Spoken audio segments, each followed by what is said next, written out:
Mesdames, Messieurs, bonsoir. Merci de la fidélité à la télévision nationale. On ouvre ce journal par une série de décrets qui va être présenté par le ministre secrétaire général de la présidence, général Amara Kamara. Suivez. Merci. Décret D 2025 040 PRG CNRD SGG portant prise en charge des frais d'indemnisation des victimes du procès des massacres du 28 septembre 2009. Le président de la République, vu la charte de la transition, vu le jugement numéro 019 du 31 juillet 2024, décrète, article 1er, dans un souci de justice sociale, de réconciliation et de réparation des préjudices, tant moraux que physiques, l'intégralité des frais d'indemnisation des victimes du procès relatif au massacre du 28 septembre 2009 sera couverte par le budget national de développement, BND. Article 2. Le Premier ministre, chef du gouvernement, ainsi que le ministre de la Justice et des Droits de l'Homme, le ministre de l'Économie et des Finances et le ministre du Budget sont chargés, chacun en ce qui le concerne, de l'application rigoureuse du présent décret. Article 3. Le présent décret, qui abroge toute disposition antérieure contraire, prend effet à compter de la date de sa signature et sera enregistré et publié au journal officiel de la République, Conakry, le 26 mars 2025, signé Général Mamadi Doumbouya. Décret D 2025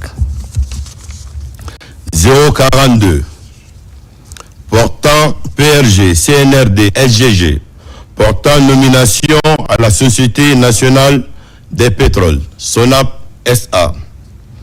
Le président de la République, vu la charte de la transition, décrète, article 1er, Monsieur Fama Bangalus Mauro, juriste, est nommé directeur général adjoint de la Société nationale des pétroles, SONAP SA. Article 2.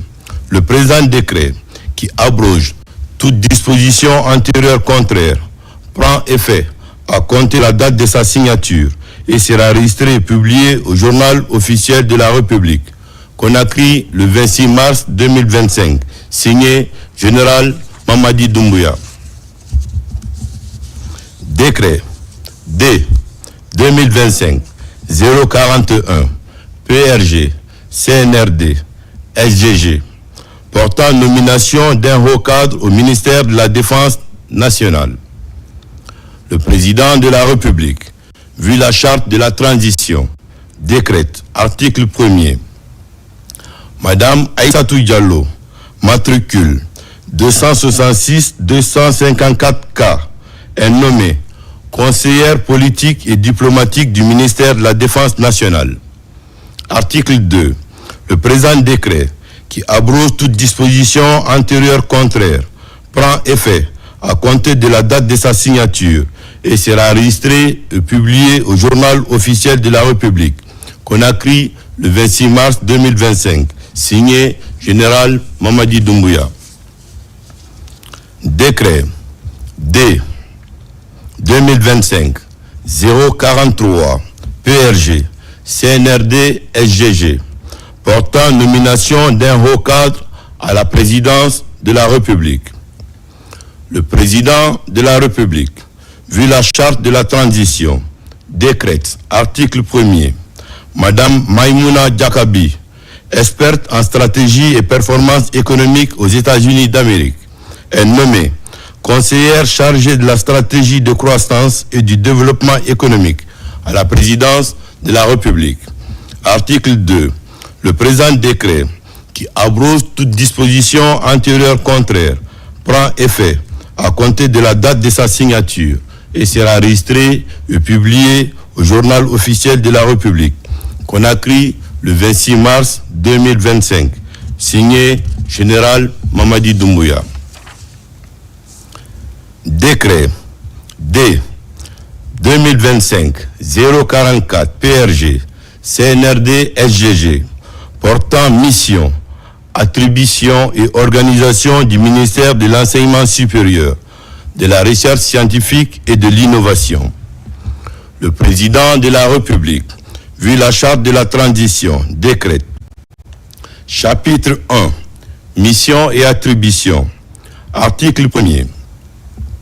Le ministère de l'Enseignement supérieur, de la Recherche scientifique et de l'Innovation a pour mission la conception, l'élaboration et la mise en œuvre de la politique du gouvernement dans les domaines de l'enseignement supérieur, de la recherche scientifique et de l'innovation, et d'en assurer le suivi. À ce titre, il est particulièrement chargé de élaborer les textes législatifs et réglementaires en matière d'enseignement supérieur, de recherche scientifique et d'innovation, et de veiller à leur application. Élaborer des stratégies de développement de l'enseignement supérieur, de la recherche scientifique et de l'innovation.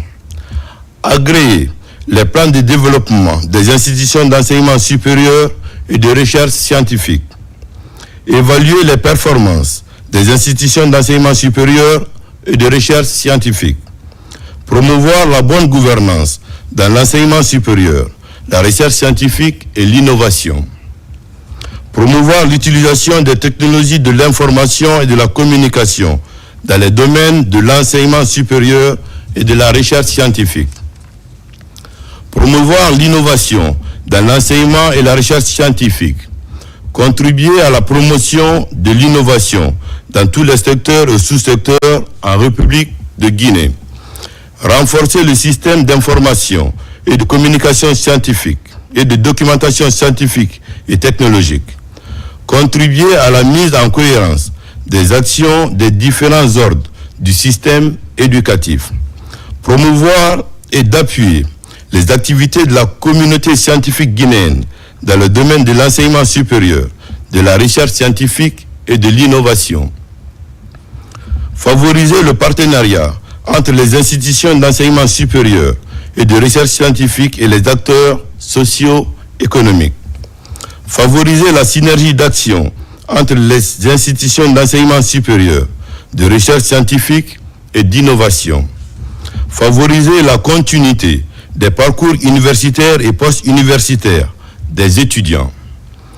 Évaluer la mise en œuvre des programmes d'enseignement supérieur et de recherche scientifique en tenant compte de l'aspect innovation. Définir les critères et normes de création, d'ouverture, de fonctionnement et de fermeture des établissements d'enseignement supérieur, des organismes de recherche scientifique et des structures d'innovation publiques et privées, et de veiller à leur respect. Encourager et de soutenir les échanges à caractère scientifique, technique et technologique au niveau national, sous-régional, régional et international. Participer à la conception, à la mise en œuvre et au suivi des programmes de recherche innovants dans la lutte contre les épidémies. Prendre en compte la dimension environnementale dans les programmes et projets du département. Promouvoir le genre et l'équité dans les activités du département. Participer à la création et au développement d'un espace national, sous-régional et régional de l'enseignement supérieur, de la recherche scientifique et de l'innovation. Participer aux rencontres et aux négociations sous-régionales, régionales et internationales, traitant des questions relatives au domaine de compétences du ministère. Chapitre 2. Organisation. Pour accomplir sa mission, le ministère de l'Enseignement supérieur, de la Recherche scientifique et de l'Innovation comprend un secrétaire général, un cabinet, des directions nationales, une direction générale, des services d'appui, des services rattachés, des organismes publics autonomes, des programmes et projets publics, des organes consultatifs. Le cabinet du ministre comprend un chef de cabinet, un conseiller principal, un conseiller juridique, un conseiller chargé de l'enseignement supérieur, un conseiller chargé de la recherche scientifique et de l'innovation, un conseiller chargé de mission, un attaché de cabinet. Les directions nationales sont la Direction nationale de l'enseignement supérieur, la Direction nationale de la recherche scientifique, la Direction nationale de l'innovation, la Direction nationale des infrastructures et équipements universitaires et scientifiques, la Direction nationale des sports, des arts et de la culture universitaire, la Direction générale et la Direction générale de la Cité des sciences et de l'innovation de Guinée. Les organismes publics autonomes comprennent des établissements publics à caractère scientifique, les institutions d'enseignement supérieur public, les institutions de recherche scientifique publiques, les centres de documentation et d'information publics, des établissements publics à caractère administratif, l'Autorité nationale d'assurance qualité, l'Agence nationale de financement et de valorisation de la recherche et de l'innovation. Les organes consultatifs sont la Commission nationale de reconnaissance et d'équivalence des diplômes, titres et grades universitaires, la Commission nationale de recrutement et de promotion des personnels de l'enseignement supérieur et de la recherche scientifique, la Conférence des enseignants-chercheurs et chercheurs de rang magistral, la Conférence des recteurs et directeurs généraux des institutions d'enseignement supérieur public, le Conseil des directeurs généraux des institutions de recherche scientifique, des centres de documentation et d'information, la Chambre représentative de l'enseignement supérieur privé, le Comité national de suivi et régulation du système licence master doctorat, le Comité national d'éthique dans l'enseignement supérieur et la recherche scientifique, le Conseil supérieur de la recherche et de l'innovation, l'Académie des sciences de Guinée, le Conseil de discipline. Chapitre 3. Disposition finale. Le présent décret, qui abroge toute disposition antérieure contraire, sera enregistré et publié au journal officiel de la République, Conakry, le 26 mars 2025, signé Général Mamadi Doumbouya. Je vous remercie.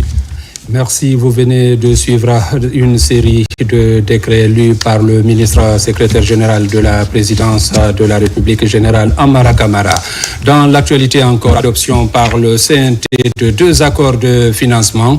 Le premier porte sur la construction de plusieurs infrastructures routières en Guinée et le second sur la construction, j'allais dire, d'un hôpital militaire d'instruction dans la préfecture de Dubreka. Des recommandations ont été également formulées pour l'exécution correcte des projets. Le point avec Robert Siditolno.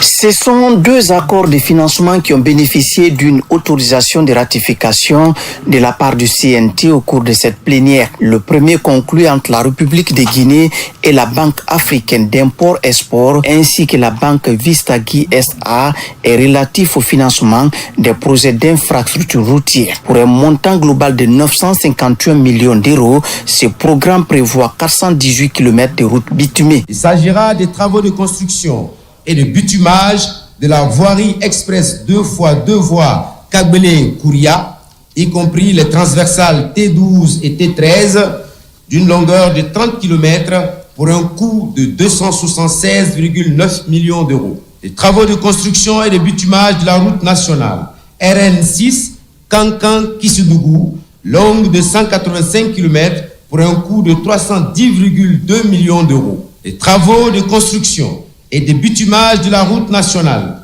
RN23 Boké-Gawal, longue de 185 km pour un montant de 207,6 millions d'euros. Les travaux de reconstruction et de bitumage en 2x2 voies de la corniche nord, port autonome de Conakry, hôtel Riviera à Kaloum, pour un montant de 70 millions d'euros. Les travaux de construction et de bitumage en 2x2 voies de la voirie de Dubreka pour un montant de 86,7 millions d'euros. Autre autorisation de ratification, celle relative à l'accord de prêt dans le cadre de la construction et l'équipement de l'hôpital militaire d'instruction de 300 lits dans la préfecture de Dubreka. L'adoption de cet accord vise à renforcer les capacités du système de santé militaire tout en offrant des services de qualité à la population. Il s'agira d'une clinique de standing présidentiel, un service de radiologie, 2 grands laboratoires,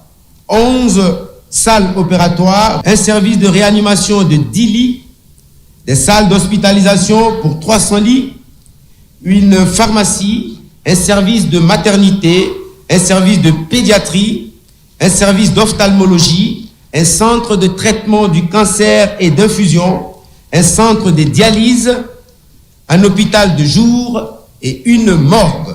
Avant d'autoriser la ratification de ces différents accords, le gouvernement, à travers les ministères de la Défense nationale et celui de l'économie et des finances, a annoncé les dispositions concrètes devant permettre la réalisation de ces accords sur le terrain. Là, une année, il y aura des experts, des médecins étrangers qui vont venir pour apprendre aux médecins militaires guinéens comment fonctionnent les appareils, les entraîner. Pendant ce temps-là, il faut former d'autres médecins. Il faut 661 médecins, infirmiers, sages-femmes et anesthésistes pour faire fonctionner cet hôpital. Ce projet incarne l'ambition d'une Guinée résolument tournée vers l'avenir. Il témoigne de notre engagement à côté du chef de l'État pour renforcer les paramètres et, je dis même, le socle du développement social et économique. En soutenant cette initiative, nous investissons non seulement dans la santé, mais aussi dans la sécurité et le développement humain de notre pays. Introduits en procédure d'urgence il y a quelques jours par le gouvernement, ces accords seront ratifiés très prochainement par le président de la République après leur adoption au CNT. Justice, la direction générale de l'Agrasc boucle un séjour de travail à Sigiri et Mandiana. Il s'agit de s'assurer de l'existence sur le terrain de toutes les machines saisies pour exploitation illicite de l'or dans la localité. Constat signé Tierno Younoussaba. La direction générale de l'Agrasc est à nouveau à Sigiri et à Mandiana. Cette mission intervient après que les 2 juridictions aient rendu des décisions ordonnant la gestion désormais de ces machines à l'agence. L'agence de gestion et de recouvrement des avoirs saisis et confisqués vient donc pour comparer le contenu des ordonnances à la réalité de terrain. Les machines donc saisies à Sigiri et à Mandiana sont désormais dans les mains de l'Agrasc. L'Agrasc sait qu'est-ce qu'il faut faire. L'Agrasc sait à qui s'adresser. L'Agrasc sait qu'est-ce qu'il faut faire de ces machines, les machines dont il est question, les biens dont il est question, et qui ont fait l'objet de confiscation définitive, rentrent dans la gestion, donc dans le patrimoine de l'État. À Sigiri comme à Mandiana, la délégation a échangé avec les autorités locales, y compris les responsables de camps où les machines sont stationnées. Il était question d'expliquer le sens de la création de l'agence. Partout, les acteurs semblent bien comprendre la nécessité de collaborer en faveur de la moralisation de la vie publique. Nous sommes ravis qu'il soit venu vérifier la conformité de ce que nous avons déclaré sur papier et ce qui se trouve sur le terrain. Et Dieu merci, tout est conforme. Et c'est un ouf de soulagement pour le tribunal de promesse de Mandiana. Ces centaines d'engins autrefois utilisés dans l'exploitation illicite de l'or ont dévasté l'écosystème dans ces 2 préfectures.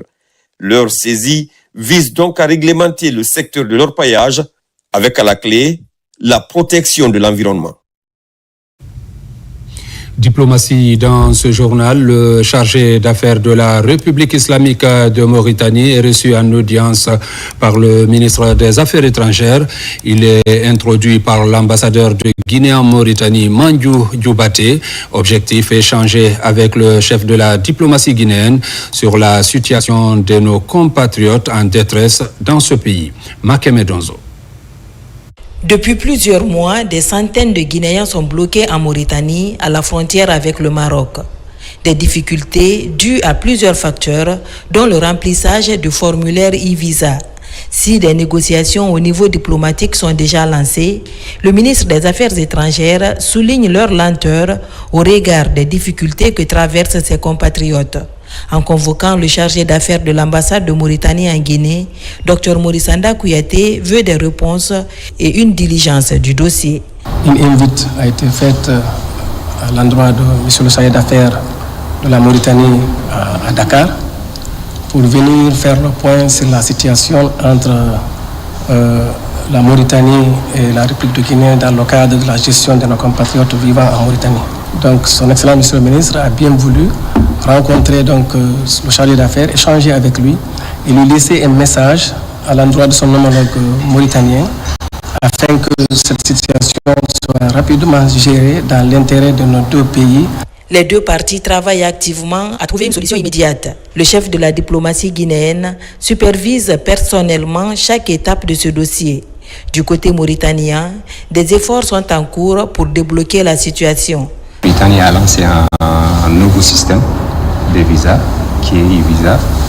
Et donc, des fois, des gens qui déclarent, ils disent qu'on a eu des problèmes au niveau de l'enregistrement et voilà. C'est bon. Ça touche tout le monde, pas seulement les Guinéens. Vous voyez, on est en train de trouver des solutions, Inch'Allah. Le chef de la diplomatie guinéenne, Dr Morissanda Kouyaté, invite le chargé d'affaires mauritanien de redoubler d'efforts diplomatiques auprès de ses autorités pour un dénouement rapide à cette situation.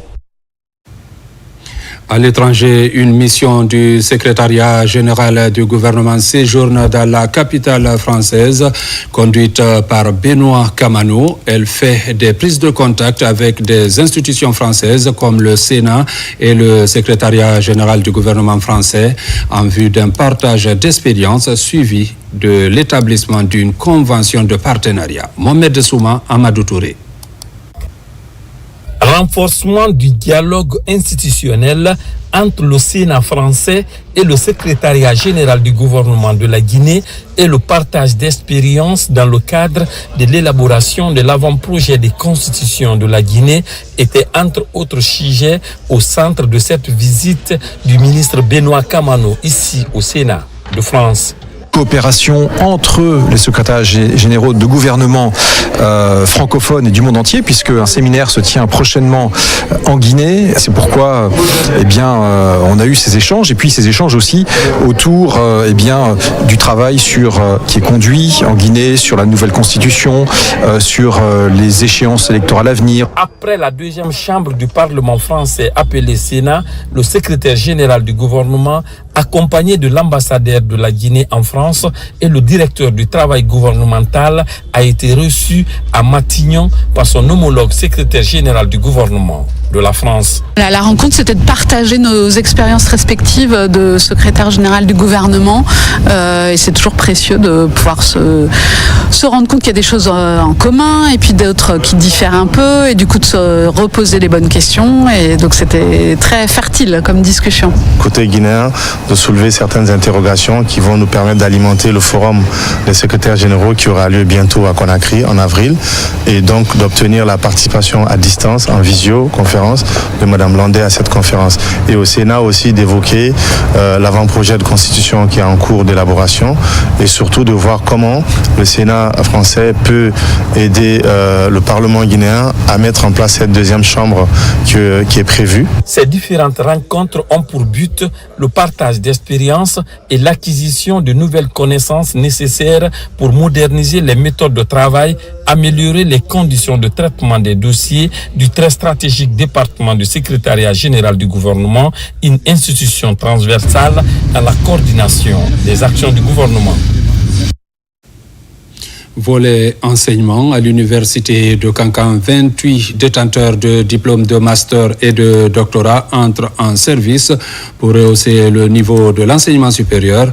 Les diplômes sont délivrés par le service des études avancées afin de booster le programme universitaire. Reportage Kiamo Kaba. À l'université Julius Nyerere de Kankan, plusieurs enseignants-chercheurs viennent de recevoir leur diplôme certifié de doctorat et de master. Au total, 28 diplômes ont été délivrés par le service des études avancées dans les filières de la biodiversité et de l'écologie ainsi qu'en sciences sociales pluridisciplinaires. C'est la première fois qu'il y ait délivrance et remise de diplômes au niveau de M et de D, c'est-à-dire master et doctorat. Il y a 2 diplômes au niveau du doctorat. Il y a 24 diplômes au niveau du master. Au niveau du master, il y a deux programmes. Il y a le master biodiversité et écologie, 2 diplômes. Le master pluridisciplinaire en sciences sociales, 24 diplômes. Ça fait au total 28 diplômes que nous avons délivrés au jour d'aujourd'hui. Ces récipiendaires sont des collègues avec lesquels on a vécu ici. J'ai dit, je les encourage à aller beaucoup plus vite, surtout ceux qui font le master. Et n'ont qu'à faire en sorte qu'ils puissent passer pour le doctorat.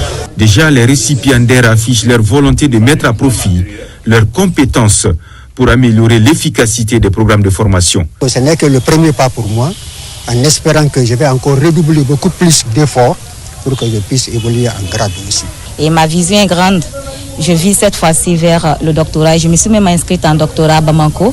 Voilà, et j'encourage surtout les femmes vraiment à s'inscrire au master. Ces diplômes, conformes aux normes de sécurisation et de traçabilité, s'inscrivent dans la politique du ministère de l'Enseignement supérieur, de la recherche scientifique et de l'innovation.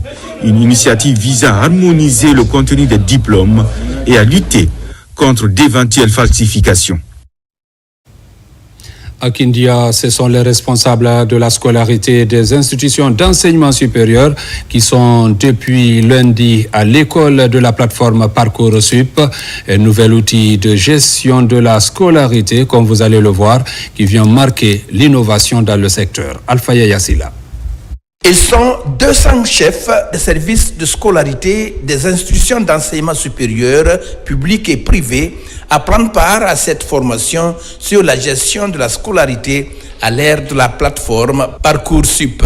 L'objectif est de les doter des compétences nécessaires pour optimiser l'utilisation de cette plateforme et améliorer la gestion des processus académiques.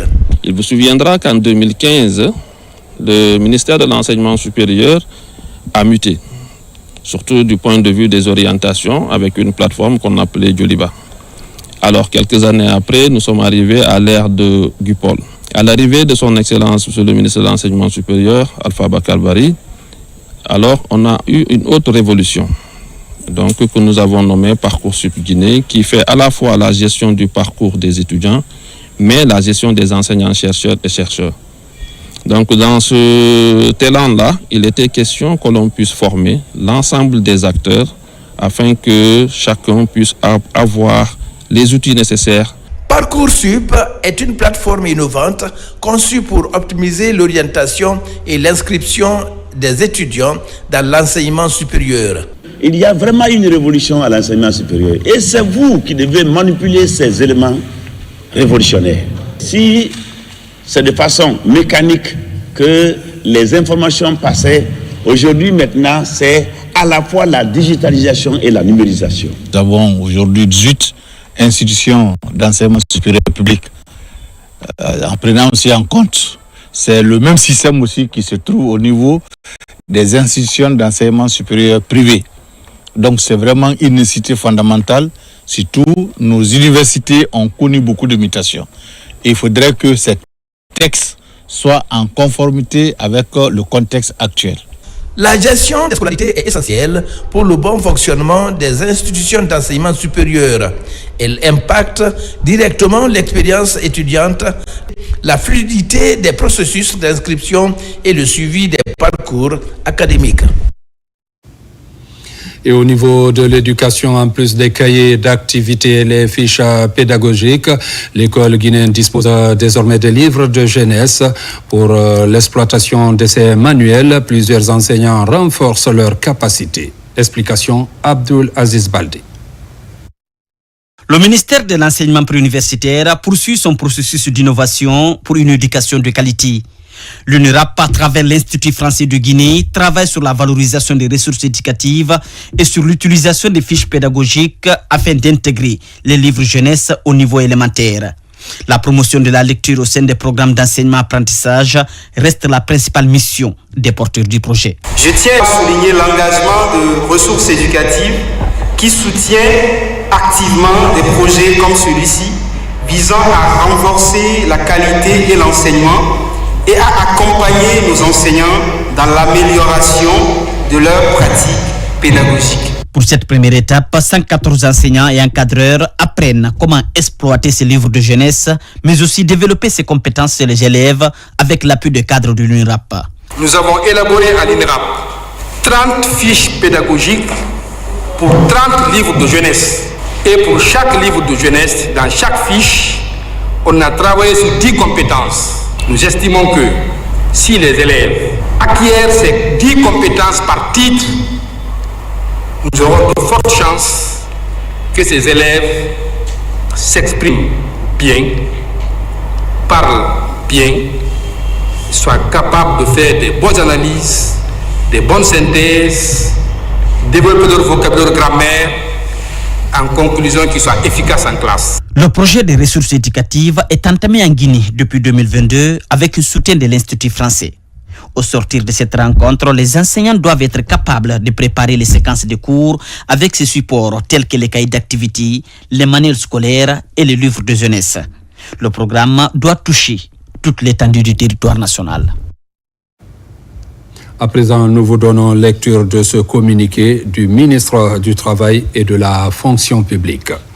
Conformément aux dispositions du décret D 2022-0526 PRG CNRD SGG du 2 novembre 2022, modifiant le décret D 250 PRG SGG du 1er août 1995 concernant les fêtes légales en République de Guinée, le ministre du Travail et de la Fonction publique porte à la connaissance des travailleuses, travailleurs et agents des secteurs publics, mixtes et privés que la journée du jeudi 27 mars 2025, lendemain de la nuit de Laylatul Qadr, est déclarée fériée, chômée et payée sur toute l'étendue du territoire national. Le ministre du Travail et de la Fonction publique profite de cette heureuse occasion pour souhaiter une bonne fête à tous les fidèles musulmans de Guinée et d'ailleurs.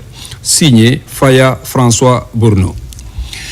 Parlons aussi du rayonnement de la radio rurale de Guinée. Le ministère de l'Information et de la Communication a pris l'initiative de doter les techniciens d'équipements de protection.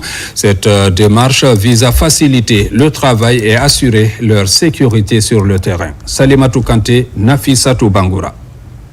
Le ministère de l'Information et de la Communication a renforcé ce mardi la sécurité des techniciens de la radio rurale de Guinée en leur remettant des équipements de protection. L'ambition est de garantir leur sécurité sur le terrain et faciliter leur travail. Aujourd'hui, nous avons décidé de leur trouver ces équipements pour leur permettre d'être opérationnels sur le terrain. C'est ce que le chef de l'État, le chef suprême des armées, le général Mamadi Doumbouya veut. Il veut assurer la sécurité à toute la population guinéenne. Et le ministre de l'Information et de la Communication, son Excellence Fana Souma, nous a aussi demandé d'assurer la protection de nos techniciens sur le terrain. Les agents ont reçu des chaussures de sécurité, des casques, des gants et des lunettes de protection. Un geste salué par les bénéficiaires conscients de l'importance de ces équipements dans l'exercice de leur mission. On est très content parce que c'est une première. Cette fois-ci, le DG a décidé de nous octroyer des tenues de travail à la radio rurale. On remercie le directeur, c'est la première fois on gagne ça. En sortant en mission, on porte, c'est ravi quoi. En montant en pylône, on va porter pour nous protéger. Cette dotation vient s'ajouter aux nombreuses actions menées depuis l'arrivée du ministre Fana Souma à la tête du département. Sur place, les bénéficiaires s'engagent à en faire bon usage.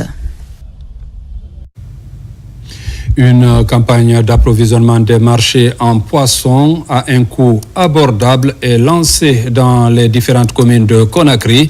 Elle a démarré depuis quelques semaines. Une équipe du département de la pêche est sur le terrain pour veiller au respect des prix. Reportage Al-Gassimoba.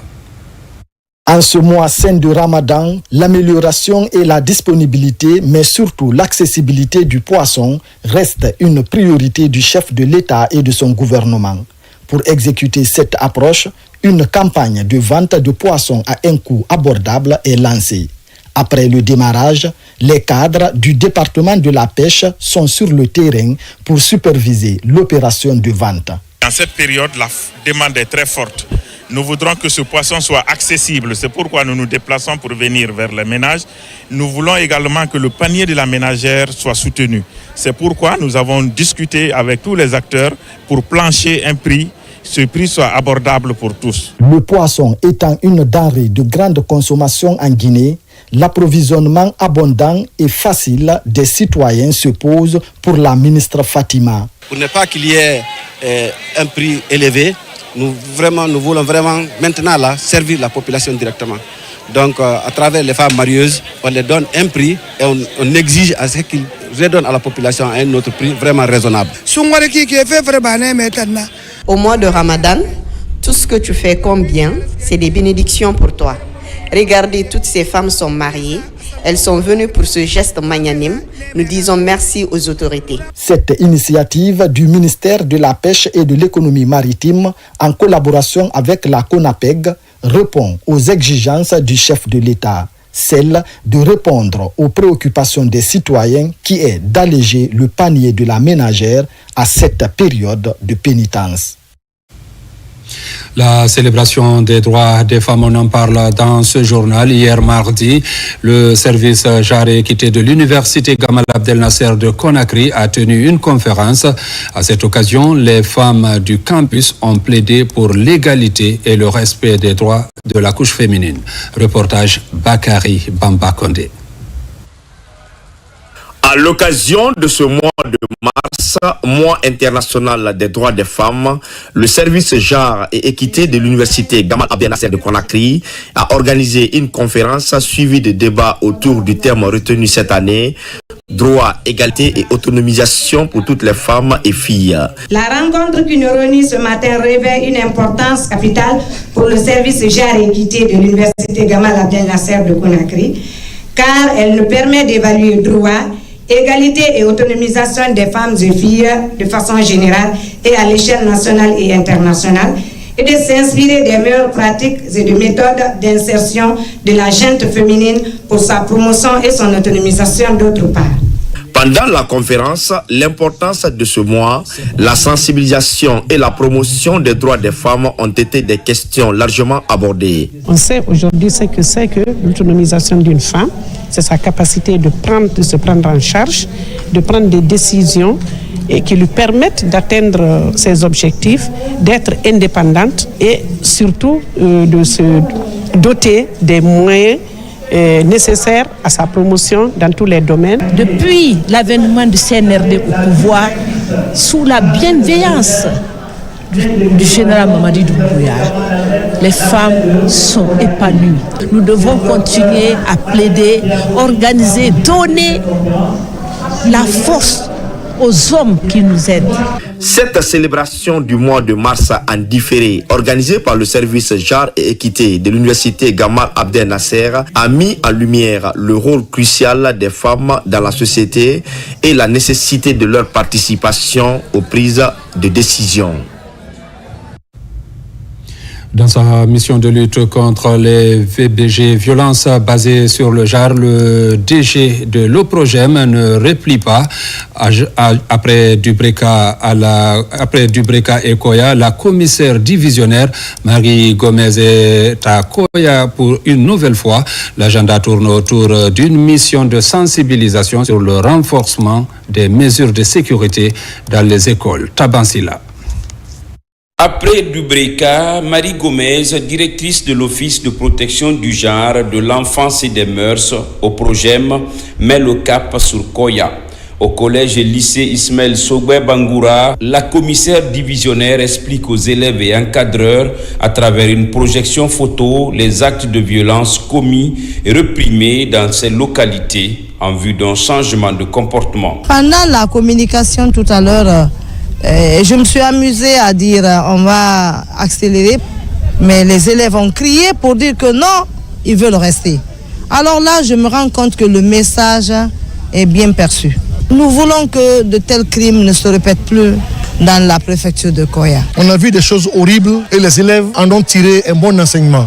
Je voudrais lancer un appel aux parents, aux élèves, pour leur dire que l'école appartient à la communauté. Et aussi en amont, doivent nous aider pour que les crimes dans les conditions scolaires baissent ou cessent complètement. Dubreka et Koya sont les deux préfectures en Basse-Guinée qui ont enregistré en 2024 un fort taux de violence suivi de meurtres. C'est avec beaucoup d'émotion que nous avons suivi la projection de ce film. C'est très pathétique. Les filles là sont les relèves de demain. Donc elles ont bien compris comment elles doivent se comporter, comment elles doivent marcher en groupe, ne pas marcher seules. Nous souhaitons vraiment que la directrice générale de l'OPROGEN continue son travail, la même activité dans nos collectivités décentralisées. Dans ces deux localités, la forte mobilisation des élèves et leurs encadrants, la présence continue des autorités administratives auprès de la mission de sensibilisation témoignent à suffisance l'intérêt que chacun accorde désormais à cette thématique liée aux violences basées sur le genre. C'est une tradition chaque année. Le Parti démocratique de Guinée célèbre la date de la disparition du camarade Ahmed Sékou Touré. Cette année, les activités étaient sur la lecture du Saint-Coran. La rencontre a mobilisé à la mosquée Faisal de Conakry les militants et sympathisants du parti. Djene Yansani. Nous sommes à la mosquée Faisal de Conakry. Autour du grand imam El Hadj Mohamed Saliou Camara, militants sympathisants du PDG RDA, membres du CNRD et autres invités se sont donné rendez-vous pour la lecture du Saint-Coran. Une occasion symbolique et spirituelle à l'occasion des 41 ans de la disparition du camarade président Ahmed Sékou Touré. Les sentiments d'aujourd'hui, c'est des sentiments de fierté, d'humilité et surtout de recueil. Je voudrais profiter de cet instant précieux pour prier Allah subhanahu wa ta'ala lui accorder son paradis final, accorder la paix à la Guinée, accorder le développement à la Guinée sous le leadership de son fils, son représentant, je nomme le général d'armée Mamadi Doumbouya. Nous célébrons aujourd'hui le 26 mars pour le repos de l'âme de tous nos devanciers. Et nous disons que l'homme, il est mort par corps, mais par esprit, il vit. Il vit en nous, les Guinéens. Il vit en nous, le PDG, il vit en nous, membres de sa famille, par les actes qu'il a posés à travers le monde. La date anniversaire du rappel à Dieu du premier président de la République coïncide cette année avec le mois saint de Ramadan. Une autre occasion de louer la grâce divine pour le repos éternel de son âme ainsi que de tous ses compagnons. Le dit le CNRD tous les jours, s'inspirer du passé pour construire l'avenir ensemble. Donc nous avons espoir qu'en s'inspirant du passé, on pourra avoir un avenir radieux avec des jeunes que vous êtes. Je suis très réconforté dans mon esprit par rapport à tous les idéaux que le président Ahmed Sékou Touré a pu planter, n'est-ce pas, ici en Guinée, en Afrique et ailleurs même. C'est une célébration qui rappelle davantage à l'opinion ce que fut le premier président pour la Guinée à travers les acquis qu'il a laissés. La cérémonie a pris fin par des prières et recueillements au mausolée de la Grande Mosquée où repose le camarade Ahmed Sékou Touré et ses compagnons.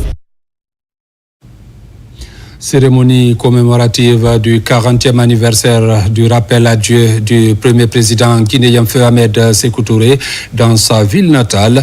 À Farana, la cérémonie a été marquée également par la lecture du Saint-Coran et un grand sacrifice. Maïmouna Bella Diallo, Ibrahima Oulem Fofana, Silati Kourouma. Farana, la préfecture qui a vu naître le responsable suprême de la révolution, commémore le décès de l'homme de 1958. Ce rendez-vous est initié par l'association des fils ressortissants de Farana, dénommée Kantia. Hier, le 25 mars, le Saint-Coran est lu plusieurs fois. Aujourd'hui, le 26 mars, le Khatim Coran a couronné cette lecture du livre saint ici à la Grande Mosquée. Nous remercions le général Mamadi Doumbouya. Il a pris le feu président Sékou Touré comme son père. Farana lui doit la reconnaissance à cause de la rénovation de la Villa André. C'est la deuxième édition. Nous avons pris le serment devant l'opinion nationale et internationale que la cérémonie d'anniversaire du 26 mars, rappel à Dieu du camarade Ahmed Sékou Touré, sera fêtée maintenant à Farana de façon pérenne. La rencontre est aussi marquée par des actes de promotion du vivre ensemble et des efforts du chef de l'État, le général d'armée Mamadi Doumbouya, pour la reconnaissance des bienfaits du premier président de la Guinée. Tout c'est la reconnaissance, la prière et implorer Dieu afin qu'il puisse reposer en paix.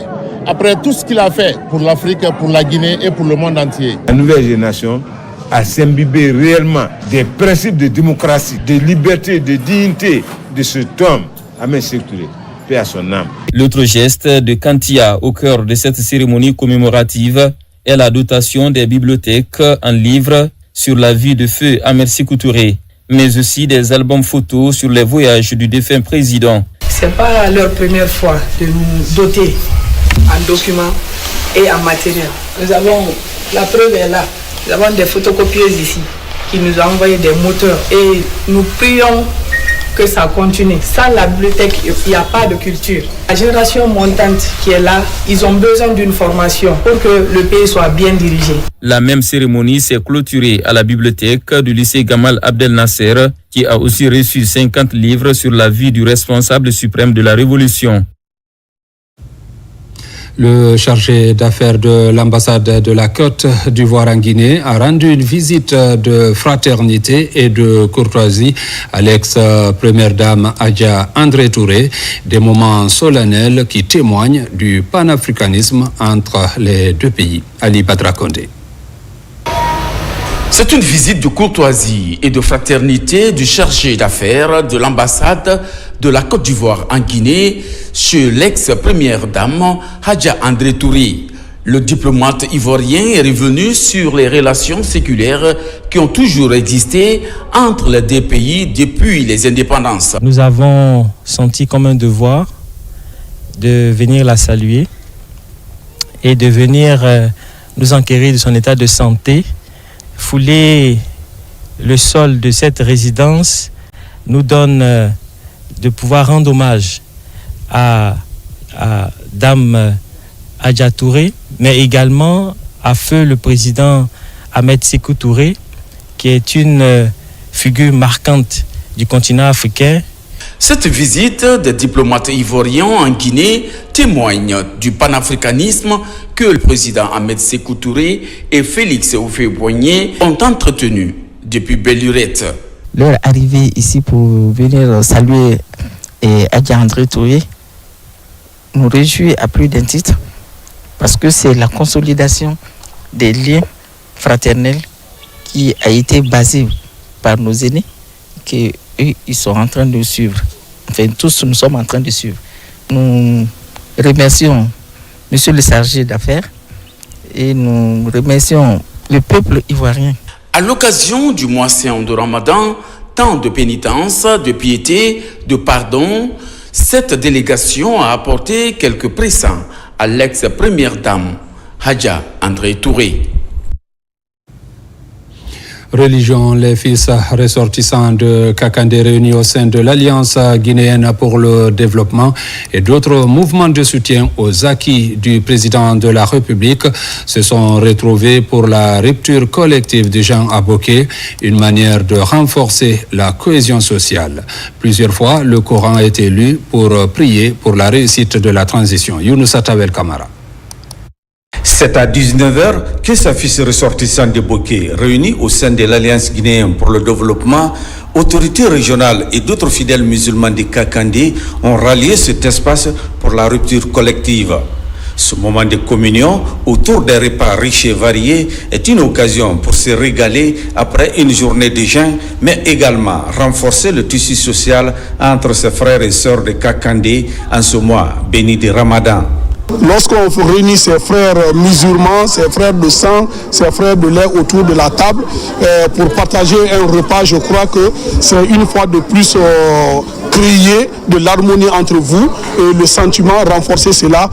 Venir organiser encore une rupture avec ses partisans de Bokeh, vraiment c'est une bonne chose pour l'ensemble des partisans du CNRD dans la région administrative de Bokeh.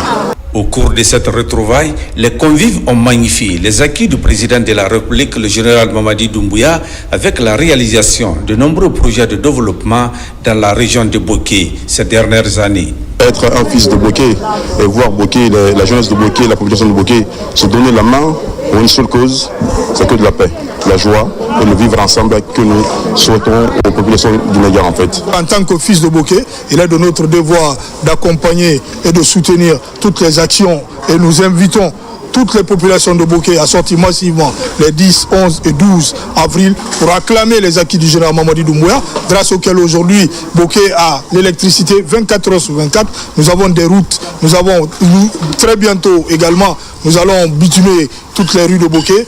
Ensuite, le président de l'Alliance guinéenne pour le développement et sa suite se sont rendus dans certains districts de Bokeh. C'est pour la distribution des sacs de riz et autres denrées alimentaires offerts par le chef de l'État, le général Mamadi Doumbouya.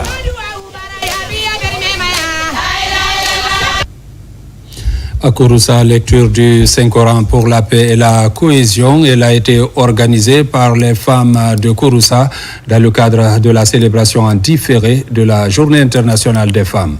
Reportage Elhadj Fodé Bangali Fofana, Toumani Sera Diakité. À la grande mosquée de Kouroussa, les autorités préfectorales et communales, cadres administratifs, notabilités, tous réunis avec les braves femmes de Kouroussa autour des imams pour lire le Saint-Coran. C'est à la faveur de la célébration en différé de la fête internationale du 8 mars. Une lecture du Saint-Coran en faveur de la paix, de la prospérité et en faveur du président de la République, général Mamadi Doumbouya, pour tous les efforts qu'il ne cesse de fournir pour le progrès et la prospérité de notre beau pays, la Guinée. Nous, on a choisi, entre nous, les femmes, de faire notre 8 mars en lecture de Coran. On a vu que le mois a coïncidé au mois de Carême. Et au mois de Carême, on ne peut pas taper les tam-tams, ni les balafons et autres. Que la lecture du Coran là soit vraiment quelque chose qui va non seulement nous créer la paix dans la ville de Kouroussa, soutenir aussi le président de la République, Mamadi Doumbouya. Saluant cette initiative des femmes de Kouroussa et surtout leur courage, le président de la délégation spéciale a lancé un appel à toutes ces femmes de Kouroussa, à travers elles, toutes les femmes de la Guinée. Ce sont ces femmes qui ont jugé utile aujourd'hui d'organiser cette grande lecture du Saint-Coran pour que notre pays, la Guinée, soit épargné des calamités, soit épargné des conflits, soit épargné des guerres, soit épargné des oppositions flagrantes. Donc c'est une journée de satisfaction pour toutes les populations de Kouroussa. Le président de la délégation spéciale a lancé un appel à toutes ces femmes de Kouroussa de continuer sur leur voie. La voie qu'elles ont choisi de se mettre au premier plan pour soutenir le président de la République, général Mamadi Doumbouya. À Tougué et Lelouma, le ministre de la Santé et de l'Hygiène publique, Dr Oumar Dioueba, conduit une délégation pour apporter l'assistance du chef de l'État aux notabilités de ces localités. Des enveloppes symboliques et des vivres ont été remis en ce mois de Ramadan. Reportage Tierno Marofoba. Dans le Fouta, en ce mois de Ramadan, le président de la République, le général Mamadi Doumbouya, apporte le déjeuner aux sages de cette partie de la Guinée. À Tougué, c'est le ministre de la Santé et de l'Hygiène publique qui remet l'enveloppe à la notabilité. En plus de cette contribution symbolique, des vivres composés de 2 tonnes de riz et 1 tonne de sucre sont réceptionnés pour accompagner ces sages pendant ce mois de pénitence.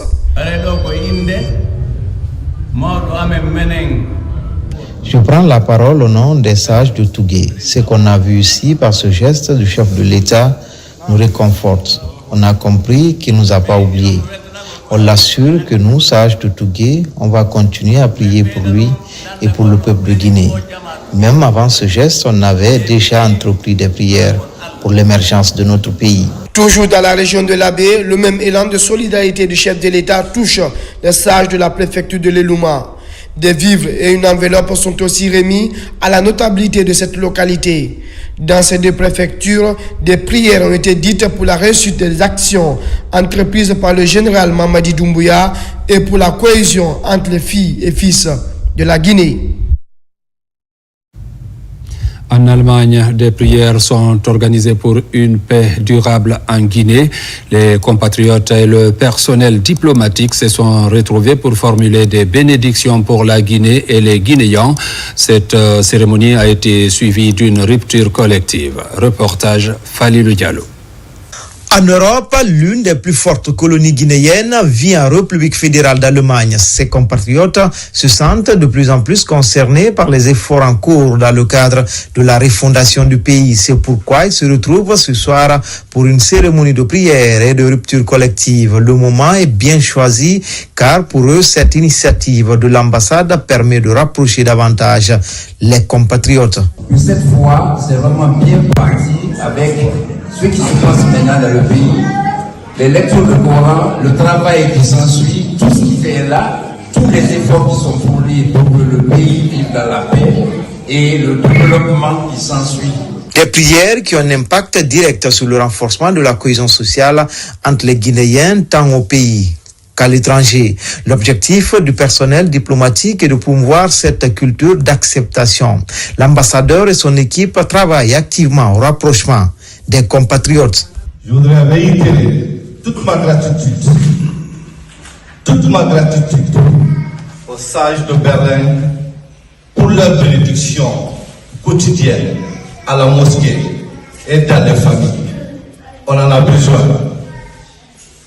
Et leur dire qu'à travers leur bénédiction, nous avons réussi au cours de ces 3 dernières années à aller de l'avant dans l'intérêt supérieur de la nation.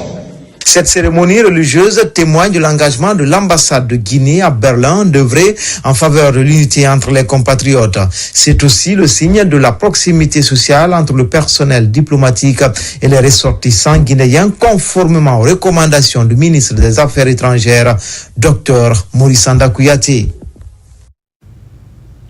Pour encourager l'enseignement coranique en Guinée, les initiatives se multiplient. Le concours dénommé Coran Challenge est initié dans ce sens à Conakry. Il a regroupé plusieurs lecteurs et interprètes du Coran venus de tout le pays. Cette compétition islamique, qui est à sa 9e édition, vise à promouvoir davantage les valeurs de l'islam au sein de la couche juvénile. Reportage Diarra Diallo Kandesila. Coran Challenge est un programme qui vise à vulgariser les valeurs de l'enseignement coranique au sein de la couche juvénile. Comme chaque année à Conakry, il regroupe plusieurs talibés issus des foyers coraniques du pays. Ces différents lecteurs en lice sont évalués par des spécialistes en mémorisation et interprétation du Saint-Coran. Le concours met un accent très particulier sur la compréhension approfondie du Coran. Les candidats doivent donc démontrer leur maîtrise des sciences coraniques, incluant des hadiths, le tawhid, le fiqh et le tafsir. Mais alhamdoulilah, on a pu le faire.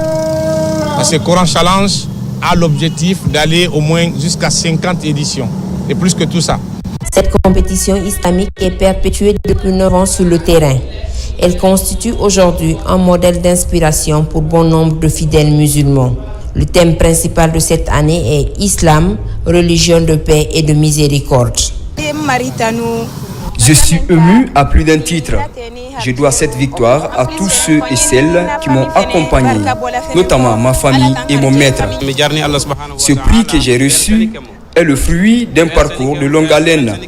Ça me réconforte et ça m'encourage à travailler de plus. Il est important au moment où nous sommes dans un temps de déperdiction des valeurs culturelles, qu'on puisse promouvoir ces arts d'activité qui prend en compte la culture, les valeurs et surtout la compréhension textuelle et les recommandations divines du message du Saint-Coran. Cette 9e édition de Coran Challenge a enregistré plus de 247 participations.